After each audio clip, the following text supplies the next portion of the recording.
Hello, this is Randy Zucker from GenConnect.com. I'm with Lori Leibovich, the executive women's editor from the Huffington Post. Welcome, Lori. Thank you. Nice to be here. It's nice to see you. On August 1st, the Huffington Post announced 2 new sites.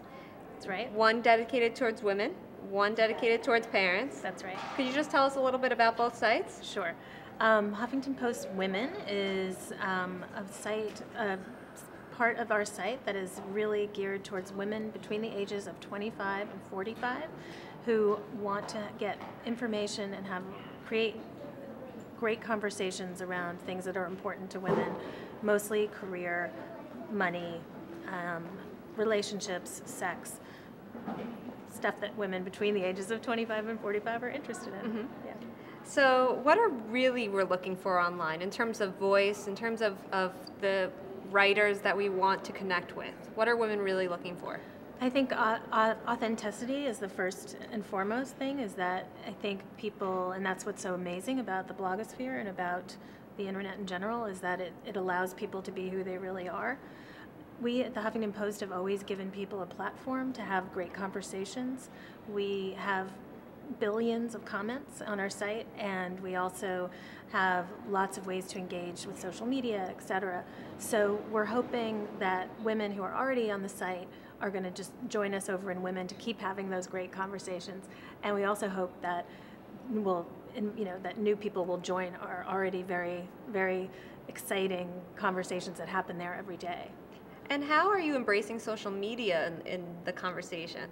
Well, I think, as we are talking to each other via Twitter now, and we got some great information from our readers only this week. We've only been live for a couple of days, but we're getting great comments on our Facebook page, and we're getting amazing comments via Twitter. And I think that, it's just one more, we used to only be able to comment on stories in one way, and now we have all these different ways that we can have our opinions out there. And Margaret Johnson, Farrah Miller, 2 fantastic editors that you'll be working with. Yes. And so what do you look for when it comes to selecting editors for the Huffington Post, or writers? You mentioned authenticity is something. What else qualifies a good writer? I think when I'm looking at potential writers, I'm looking for warmth, intelligence, and authenticity. And I think that's mostly what I'm looking for in editors as well, mm-hmm. is people who care a lot about what they do and are really able to get their writers to write in this incredibly authentic and warm way. I think that women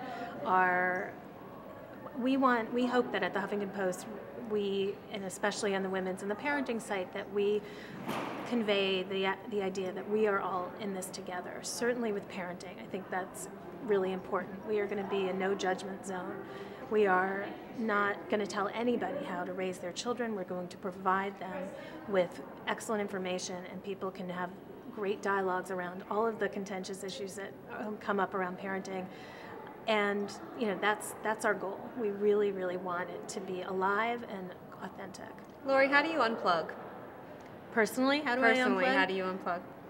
If you were to ask my family, they would say I don't, until the minute I drop off to sleep. I think for me, unplugging is only really possible if I'm away from my office or away from my home, actually.